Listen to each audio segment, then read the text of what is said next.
Olá pessoal, meu nome é Pablo Goulart, eu sou pastor e professor e eu preciso muito da sua atenção.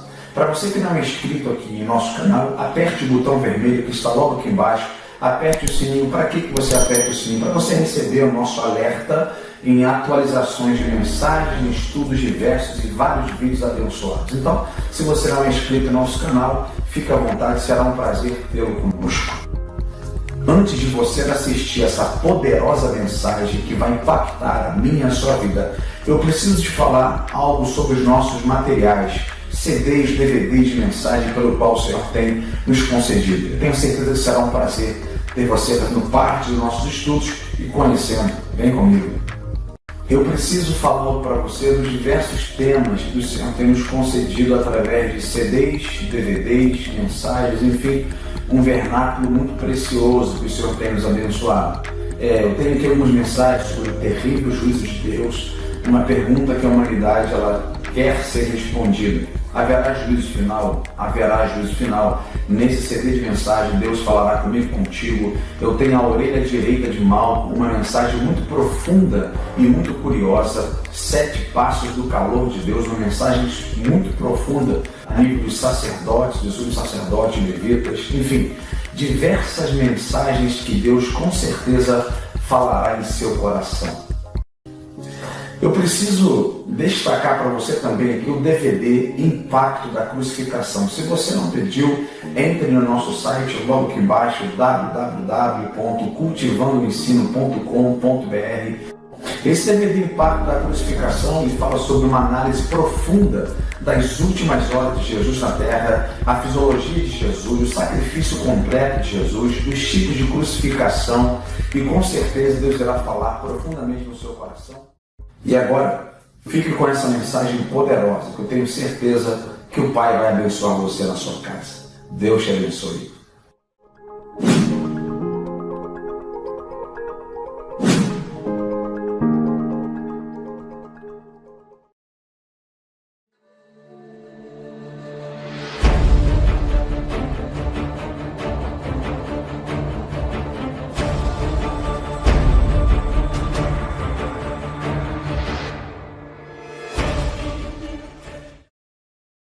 Quero dizer para você que você não veio a esse lugar aqui à toa. Se você foi convidado por alguém, se você já é da casa ou não, eu quero dizer para você que independente da situação que você esteja passando, principalmente nesse início de mensagem, Deus domina as circunstâncias. Deus está no controle da sua vida. Deus trouxe você aqui nessa noite para te dar uma palavra de coragem. Deus trouxe você aqui de uma forma especial, se você foi convidado ou não, para dizer que os planos dele não podem ser e não serão frustrados na sua vida. Eu quero dizer para você que tem muitas pessoas que vêm a esse lugar com medo, com falta de coragem, mas o Senhor manda te dizer de cara, que é Ele que domina as circunstâncias na sua vida. Querido, Mateus é o primeiro livro do Novo Testamento. Nós não entendemos por que ele foi escrito primeiro, até porque Marcos, dentro da teologia, é o que está na fila em primeiro, mas Mateus passou a ser então o primeiro do Novo Testamento, porque tinha uma linguagem judaica para atingir os seus. Um livro que foi escrito debaixo de um ponto de vista judaico, e o maior foco de Mateus foi apresentar Jesus como rei. O maior foco de Mateus foi apresentar Jesus como Messias. O maior foco de Mateus foi focar literalmente em Jesus como Messias. Nós estamos diante de um texto muito simples, estamos diante de um texto muito conhecido, que talvez desde pequeno, aqueles que foram criados na igreja já ouvem falar nesse texto. Um texto profundo, um texto que dá para arrancar lágrimas dos nossos olhos, um texto, na verdade, que fala no profundo da nossa alma, mas de tamanha responsabilidade. Muitas mensagens você já deve ter ouvido sobre esse texto. Esse texto, então, se você fosse resumir, você fala em 3 palavras centrais: Jesus, os discípulos e a tempestade. Os discípulos então, juntamente com Jesus, eles entraram no barco para viajar. Você conhece a história, e no início da Bíblia ela conta essa história. Alguns discípulos de Jesus eram pescadores, alguns iletrados, não analfabetos, alguns iletrados, porque existem pessoas que acham que Pedro ou André, por ser pescador, era analfabeto. Não, eles tinham pouco conhecimento, mas de pesca os camaradas sabiam de tudo. Não só Pedro e João, mas Tiago, André eram pescadores. Esses homens então tinham uma experiência com o mar. É por isso que Jesus então, quando olha para esses caras, vê uma coisa diferente neles. Eu não sei se você conhece, mas um historiador chamado Flávio Josefo, ele relata que nessa época aqui existiam 300 barcos que estavam em contínuo trabalho no mar da Galileia. Agora, essa embarcação aqui era suficientemente grande, irmãos, para poder acomodar 13 pessoas, Jesus e os 12 discípulos. Muito provavelmente essa embarcação tinha velas, tinha remo. E eu sou fuçado para estudar, e eu pude me aprofundar um pouquinho nesse texto, principalmente sobre a estrutura do barco. E olha que interessante aqui, durante as tempestades as velas eram baixadas, porque os ventos cruzavam as montanhas. A gente vai falar aqui de uma forma muito agressiva, e se pegasse uma vela daquela que Jesus estava com seus discípulos, o barco então perdia o seu destino, o barco então perdia o controle. Quando baixava então, essas velas serviam para facilitar a embarcação de Jesus juntamente com os discípulos. Agora, partiram então do mar da Galileia. Era muito provável da cidade de Cafarnaum, ali a caminho de Decápolis. Decápolis, uma cidade próxima no mar da Galileia, uma província de 10 cidades aproximadamente. Era para lá que Jesus estava indo com os seus discípulos. Agora, o mar da Galileia, também conhecido como Mar de Genezaré, ou Lago de Genezaré, foi reconhecido na Bíblia Sagrada sobre várias vezes que Jesus realizou milagres, porque o mar da Galileia, na verdade, ele é um grande lago. Ele não é um mar, ele é um lago. E por isso que Jesus conta essa história e faz questão de fazer milagres nela, para que você entendamos nessa noite. O mar da Galileia então, ele possuía assim, aproximadamente 21 quilômetros de comprimento e 14 quilômetros de largura. Não era tão grande, mas Jesus então escolhe o mar da Galileia para acontecer esse episódio. A Bíblia nos conta então que no meio dessa viagem aconteceu um maremoto. No meio dessa viagem aconteceu algo que ninguém esperava. No meio dessa viagem então, ondas praticamente batiam no barco de uma forma muito violenta. No meio dessa viagem então, ondas formaram e foram sendo agitadas, que provocaram medo nos discípulos, e você conhece a história. Ou seja, os discípulos estavam no barco, Jesus também estava no barco. Jesus, porém, estava dormindo. Os discípulos então, com medo, acordaram a Jesus, você conhece a história, e disse para Jesus: Senhor, nos salva, por favor, venha de encontro a nós, porque nós vamos morrer. A chapa está esquentando lá fora e o Senhor está dormindo, vem cá ajudar a gente. Que negócio é esse? Todo mundo apavorado e Jesus dormindo. E Jesus olha para eles então e diz assim: por que vocês estão com medo? Gente de pouca fé, ou algumas traduções bíblicas, pessoas de pequena fé, homens de pequena fé. Ou seja, Jesus então, depois de ter proferido essas palavras, se levanta e imediatamente estende aquela mão poderosa dele. O vento para, o mar para, e pensa na cara que os discípulos ficaram olhando para Jesus, irmão, porque o fenômeno sobrenatural era de tamanho. Só que quando Jesus levanta a mão dele poderosa, e a mão dele está sobre nós nessa noite, quando ele levanta a mão, o mar se acalma, o vento cessa, e aquelas pessoas então automaticamente foram levados a fazer uma pergunta. Os discípulos olharam para o outro e disseram o seguinte: que espécie de homem é esse? Que homem é esse que até o mar e o vento ele obedece? E aqui então começa a história, mas eu preciso te falar uma verdade nessa noite. E eu tenho certeza que o Senhor trouxe você aqui. Eu preciso muito da sua concentração nessa breve reflexão, para que você entenda aquilo que eu estou falando. Eu preciso dizer uma verdade para você, que as tempestades, elas são inevitáveis. Se você está aqui nessa noite, já deve ter passado alguma, de grande envergadura. Ou se você que está aqui nessa noite está passando por alguma tempestade, e jovem passa por isso? Ou se você depois desse início vai passar por tempestade, porque todos nós vamos passar por tempestades. Todos. Elas são então inevitáveis. As tempestades da vida, elas chegam para qualquer tipo de pessoa. Ela chega para o pobre, ela chega para o rico, ela chega para doutores, ela chega para iletrados, ela chega na verdade para adolescentes, ela chega para jovens, ela chega para adultos, e aqui representada na igreja em sua totalidade. Ou seja, pastor, isso é uma verdade? A tempestade chega em qualquer momento da nossa vida. Eu não sei você, mas nós já tivemos essa experiência de passar por tempestades de envergadura forte. Eu e minha esposa. Mas quando elas chegam, nós precisamos estar estruturados, equilibrados, espiritualmente falando. Porque enfrentar uma tempestade que você não espera é desafiador. Aí tu fala assim: pastor, eu estou vivendo acima da média. Ok. Pastor, eu estou bem pra caramba, eu nunca passei por uma tempestade. Ok. Mas eu quero dizer para você, isso aqui não é maldição. Ela vai chegar em momento oportuno para dizer quem você é, que tipo de Deus você serve e o caráter que você vai apresentar no meio da tempestade. Jesus passou por isso? Sim.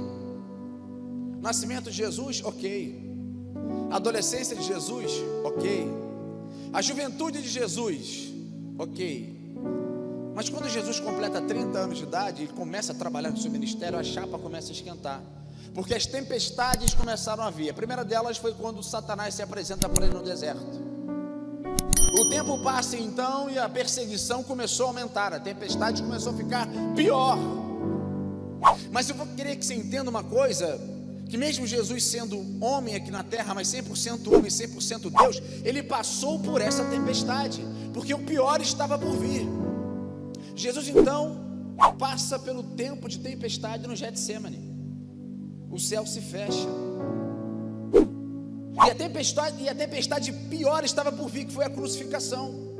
E você conhece o final da história, e ao terceiro dia então o céu se abre e ele sobe. Um dia ele vai buscar a mim e você, um dia ele vai buscar a igreja reunida, porque as promessas dele não podem falhar na minha, na sua vida. Mas as tempestades chegam. Na visão de Mateus, ele descreve essa tempestade. Em sua visão aqui, essa tempestade, ela não era comum, mas a tempestade aqui foi algo fortíssimo. Este mar então, ele era rodeado por algumas montanhas. Eu quero compartilhar com você, porque é importante essa geografia bíblica, para que você entenda esse entendimento aqui bíblico. O mar da Galileia então, ou o lago de Genezaré, ou o mar de Genezaré, ele era então envolvido por duas montanhas. Pelo lado oriental, chamado as montanhas de Golã, e pelo outro lado ocidental, chamado as montanhas de Galileia. Quando o vento batia entre essas duas montanhas, duas colinas, o vento ia com uma agressividade muito forte para dentro do mar. Juntou exatamente no mesmo tempo o fato sobrenatural da tempestade e o vento, porque a Bíblia fala do vento e o mar. Alguns biofísicos dizem que essa teoria é chamada teoria de Lembridge. É uma teoria onde o vento provoca buracos e buracos dentro do mar absurdamente. Enfim, pega essa teoria, pega esse fenômeno mais o mar, e acontece aquilo que nós lemos nessa noite. Ou seja, quando os ventos batem, as montanhas de Golã então e as montanhas da Galileia praticamente se fecham ali, o vento passa uma agressividade, é cada pancada, e cientificamente falando continua assim. As pessoas que foram em Israel e têm um passeio no mar da Galileia, os próprios guias orientam: ó, se o templo fechar, ninguém entra, porque na verdade as montanhas de Golã e as montanhas de Galileia, oriental e ocidental, quando bate aqui no meio, a chapa esquenta mesmo. Ou seja, algumas pessoas que vivem naquela época, que viveram naquela época, foram sustentadas por vários historiadores dizendo que quando esse episódio aconteceu, a terra chegou até a tremer, porque foi algo muito forte. Agora, a pergunta é: por que os discípulos não pularam no mar? Já parou para pensar nisso aqui? Olha, se eu tinha Pedro, Tiago e João literalmente no barquinho, mas André, os camaradas eram inteligentes, sabiam nadar, dominavam a pesca. Mas por que então que eles não pularam no mar? Se eles dominavam o mar praticamente, a vida deles era ali dentro, eles sabiam nadar de acordo com a história. Ou seja, se eles eram pescadores, então eles entendiam de pesca. Agora, por que os discípulos então não pularam no mar? E aqui eu quero dar um recado para mim e para você, porque o melhor lugar para se estar, mesmo com as tempestades, é no meio do barco com Jesus nele. Mesmo com tempestade, o melhor lugar para se estar é com Jesus. Por isso então que esses discípulos até então acordaram para não pular. Por quê? E aqui eu mando um recado para você: não pule do barco. A situação está difícil, não pule do barco. O casamento está mais para lá do que para cá, não pule do barco. O noivado está mais para... não pule do barco. Pastor, estou sendo tentado, perseguido. Ei, não pule do barco, porque é melhor você estar na tempestade, no meio do barco, porque se você não souber nadar, você vai morrer. Jesus então está na proa do barco, e as pessoas olham para ele. E talvez aqui você que está com portas de emprego fechado, qualquer lugar que você vai não consegue trabalhar, não pule do barco, permaneça nele, porque Jesus vai te dar vitória em nome de Jesus. Ele trouxe você aqui para ministrar, ele vai abrir uma porta na sua vida, mas não pule do barco. Ele está contemplando a tempestade, ele está contemplando a perseguição, ele está contemplando as dificuldades, mas não pule do barco. Vire para a pessoa que está do seu lado com bastante autoridade, olha para ele com aquele olhar de profeta mesmo, diz para ela assim: não pule do barco. Aleluia!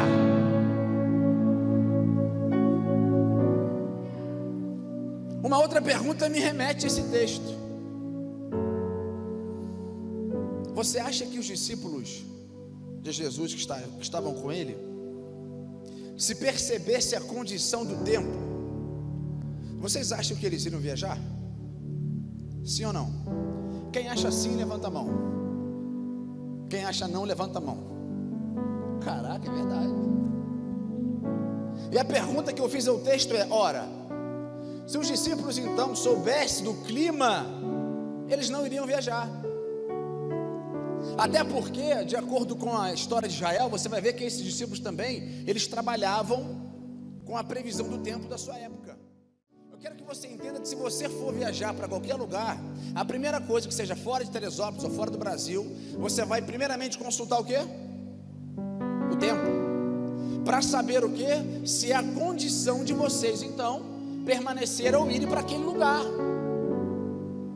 Se você vai vir para a igreja, ver aquela nuvem preta em cima da igreja, a primeira coisa que tu vai fazer é pegar um guarda-chuva e se prevenir, porque você está se prevenindo mediante ao tempo. Mas naquele momento os discípulos não tiveram esta previsão. E sabe o que eu aprendo aqui? É que existem tempestades que o tempo indica.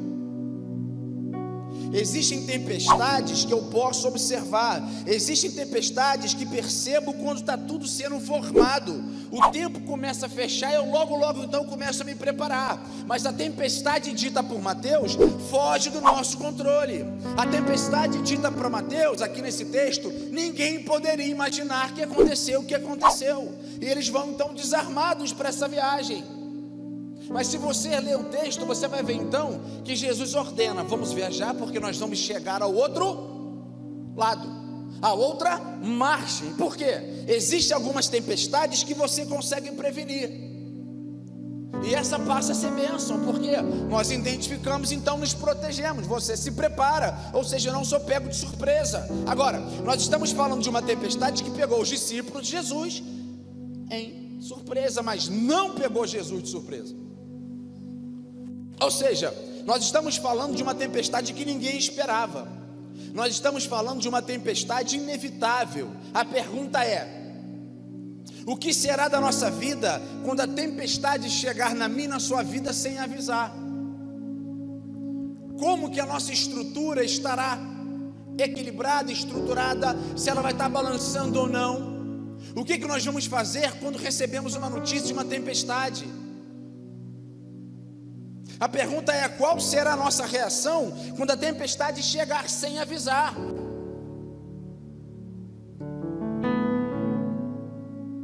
A pandemia chegou e ninguém previu isso. Existem alguns profetas que falavam e que falaram sobre esse tempo difícil que nós iríamos passar, mas ninguém esperava, e estamos passando uma tempestade de envergadura forte. Vou fazer uma pergunta aqui para você, você só vai levantar a mão. Quantos aqui perderam alguém com Covid-19? Levante suas mãos. Alguém conhecido, amigo da sua família?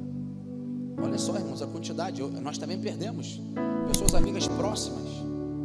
A tempestade chega e famílias agora sofrem essa tempestade, porque não estão mais com os seus, porque receberam a notícia, acompanharam a notícia, e a única expectativa do ser humano é colocar a sua expectativa em Jesus, que está na proa do barco.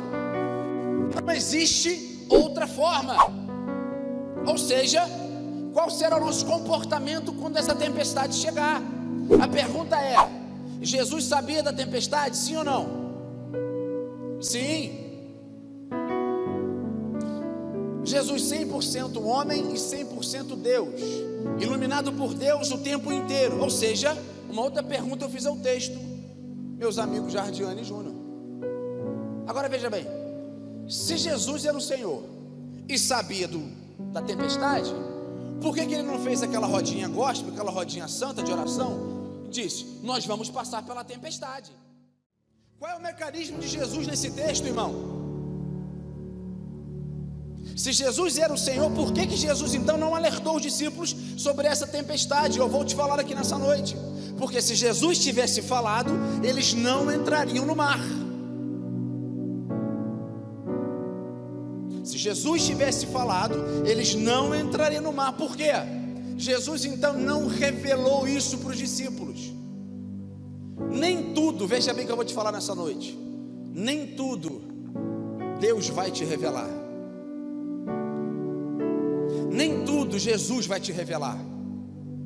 Nem tudo Jesus vai revelar os mistérios dele para a sua vida. Nem tudo Jesus vai te contar. Por quê? Existem mistérios que Jesus não vai te revelar. Existem algumas tempestades que, se ele te revelar, você não vai entrar no barco. Ele conhece o início e conhece o final da história. Eclesiastes capítulo 3. Ele é autor da vida, mas é autor da morte. Ele junta pedras e tem o poder de separar pedras. Quando ele observa o início e o final da história, Jesus já estava observando o início e o final da história, mas o meio ele não falou para ninguém. E Jesus é assim comigo e com você. Ele já sabe do início da nossa história, ele já sabe do meio da nossa história. Nós sabemos que nascemos e sabemos que vamos morrer, mas ele não te revela o meio, porque Deus é um Deus de etapas. Deus é um Deus de processo. E Salomão fala muito claro sobre isso. É por isso que nem sempre Deus vai te falar, vai te revelar do que vai acontecer no meio do trajeto. Por quê, pastor? Porque se Deus te falar o que vai acontecer, você não vai ter coragem de entrar no mar. Porque sabe que quando ele não te fala, você entra no mar, e é lá que Deus se revela para você entender o início, para chegar na história, para chegar no final da história, fortalecido, estruturado, equilibrado, no final desse processo. Está entendendo? E olha que interessante aqui.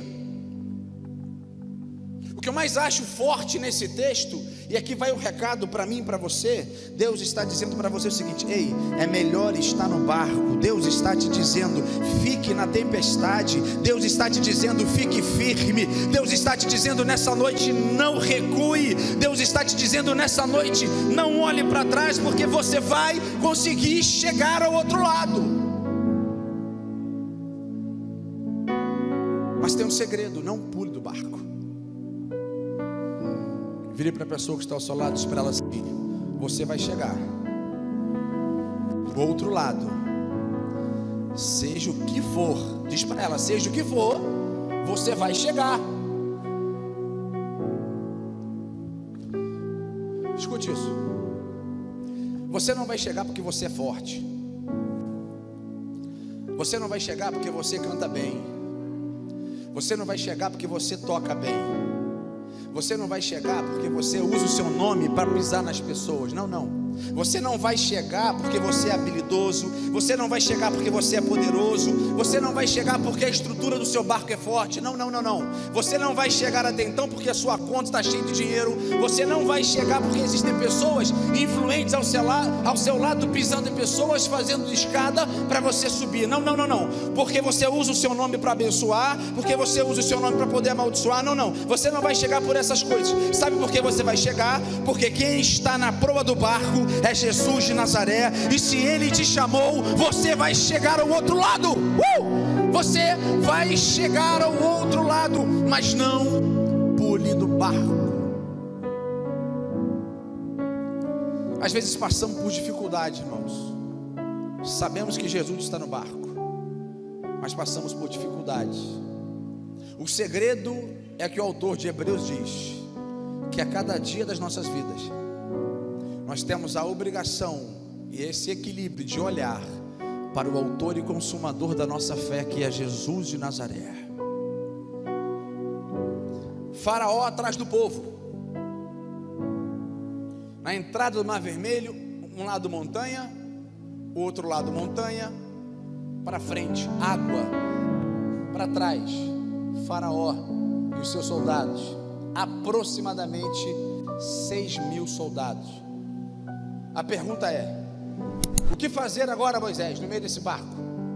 O que fazer no meio dessa situação inteira? Moisés olha para o lado, não tinha barco, só tinha um cajado. Não tem como Moisés olhar para cima, porque foi o que restou para ele. Moisés então olha para cima, e a maioria dos crentes pensam que teve o poder no cajado, né? Não, não. A Bíblia fala que foi a narina de Deus que abriu o mar. Moisés toca o cajado, abre duas bandas, e Deus sopra em suas narinas, e o mar se abre. Deus usa o instrumento do cajado e o povo passa.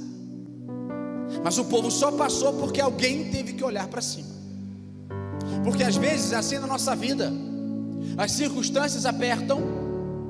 As circunstâncias, elas estão totalmente desfavorecidas em nosso pensamento, em nossas circunstâncias, mas o Deus que domina as circunstâncias esteve com Abraão. O Deus que domina as circunstâncias esteve com Isaac. O Deus que domina as circunstâncias esteve com Jacó, esteve com Moisés, e Ele está aqui com você nessa noite.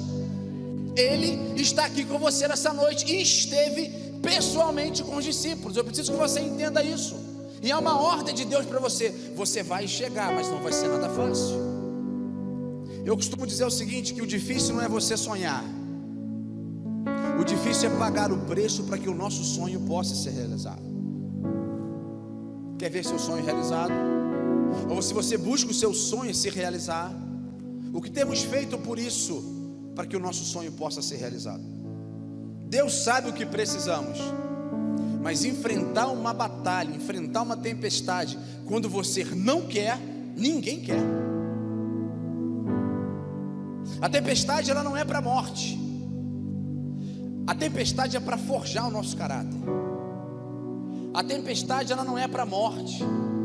A tempestade é para Deus te levar no seu limite para saber quem nós somos. Mas as tempestades acabam chegando na nossa vida.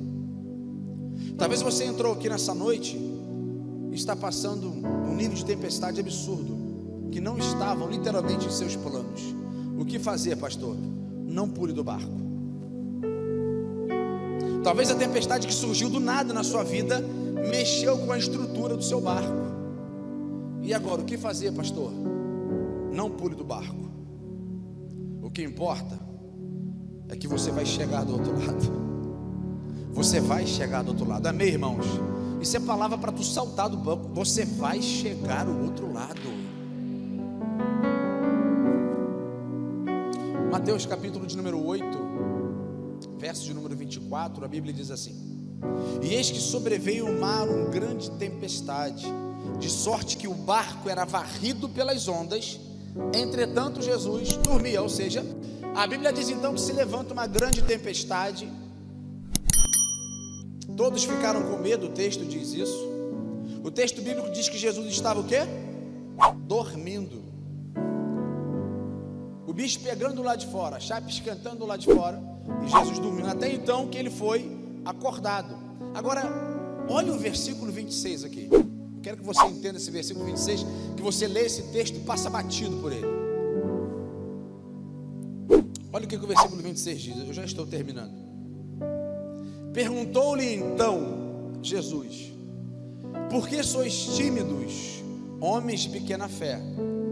E levantando-se, repita comigo, e levantando-se, mais uma vez, e levantando-se, repreendeu os ventos e o mar, e fez grande bonança. Agora veja bem, no versículo 24, a tempestade se levanta, mas no versículo 26, Jesus se levanta. Eu vou repetir que eu acho que você não pegou e não. No versículo 24, a tempestade se levanta, mas no versículo 26, Jesus se levanta.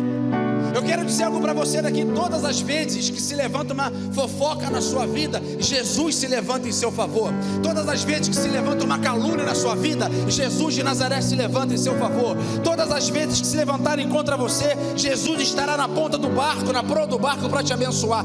Todas as vezes que se levantarem contra a sua casa, contra a sua vida, contra os seus filhos, contra o seu ministério, Jesus vai se levantar e vai vir em teu favor. Porque a Bíblia diz que Jesus se levanta e imediatamente acontece um milagre. Quando Jesus se levanta, tudo pode acontecer. Estou com alguém enfermo, com câncer, ore e profetiza, porque Jesus vai se levantar. A nossa geração, eu estarei pregando sobre esse texto de Ezequiel, capítulo 37, amanhã à noite. Eu quero dizer para você, querido, que a maioria das pessoas tem se esquecido de profetizar. Esquece de profetizar. Quem não profetiza não vê milagre. Vire para a pessoa que está ao seu lado e diz para ela assim: quem não profetiza, diz mais uma vez, quem não profetiza não vê milagre. Mas eu também preciso dizer algo nesse texto. O maior erro do diabo foi levantar uma tempestade em que Jesus estava no barco.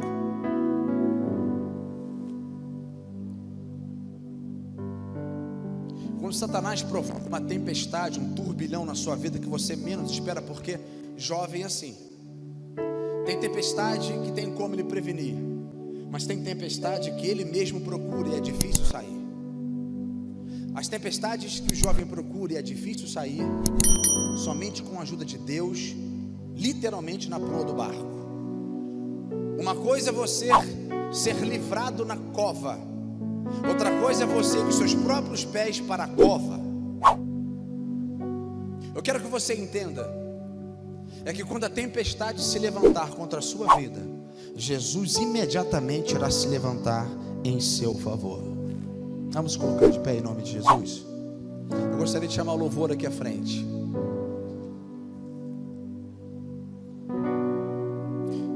Eu quero orar com pessoas aqui corajosas nessa noite. Eu quero orar com pessoas que estão passando por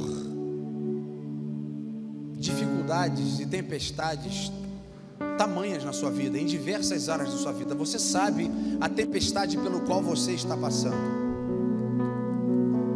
Eu quero orar com você mesmo nessa noite. Eu quero orar com pessoas que estão no meio dos ventos, que estão no meio do mar, dizendo: pastor, está difícil. A tempestade está difícil, mas eu preciso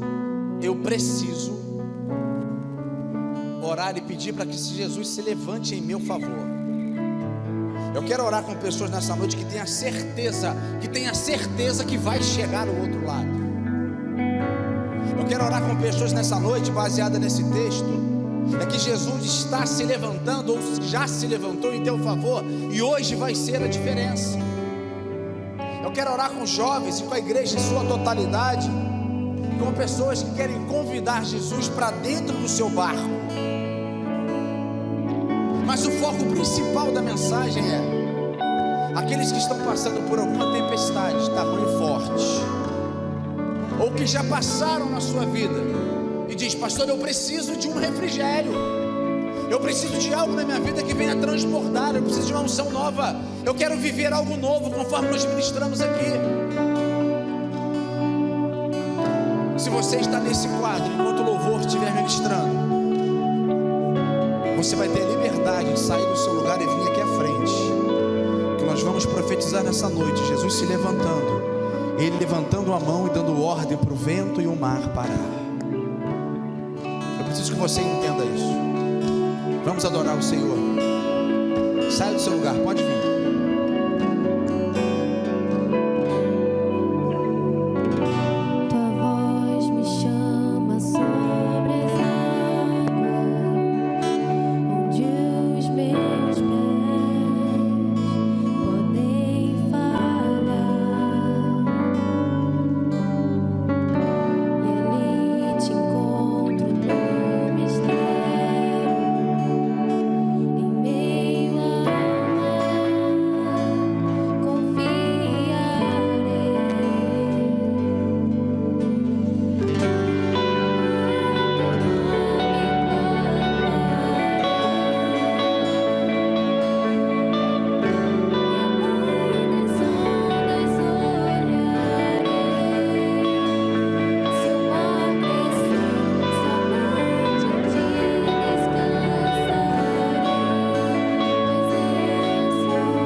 Adore Ele, querido.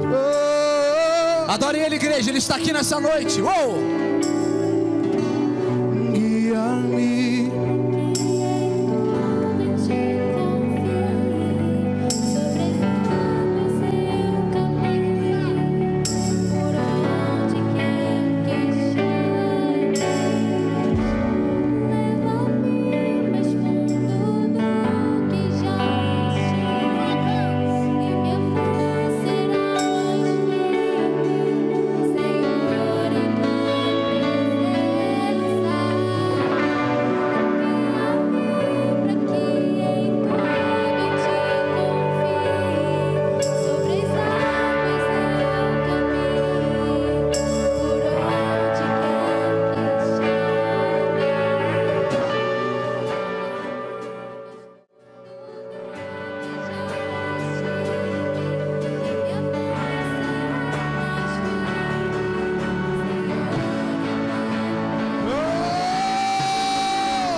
eu caminhe, por onde quer que chore, leva-me mais fundo do que já estive, e a fé será mais simples, Senhor, em tua presença.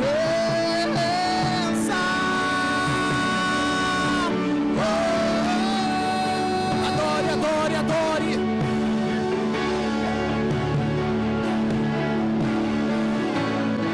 Guia-nos, Deus, guia-nos, Deus. Queremos andar nos teus caminhos, Senhor.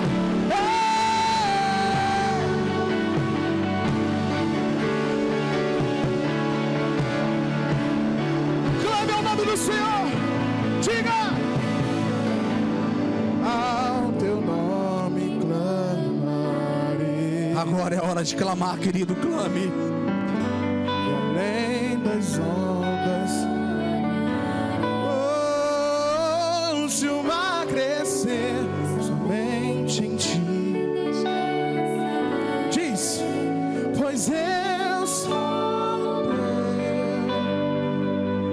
e tu és meu, pois eu sou teu e tu és meu, pois eu sou teu e tu és meu, eu sou teu e tu és meu.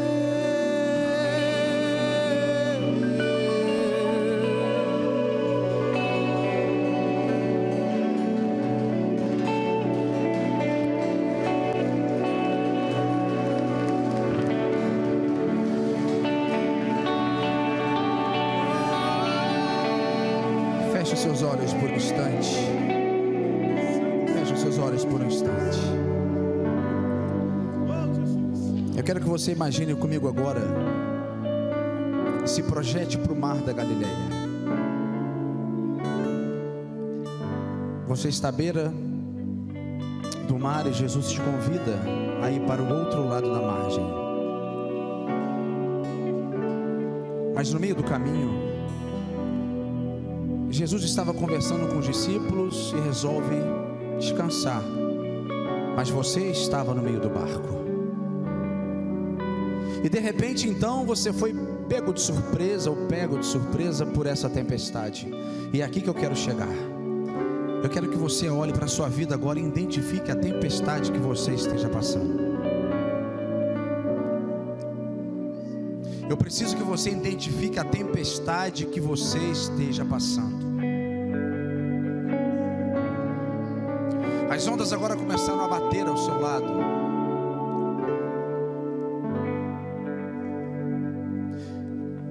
Você começa a olhar para o lado e não vê solução nenhuma.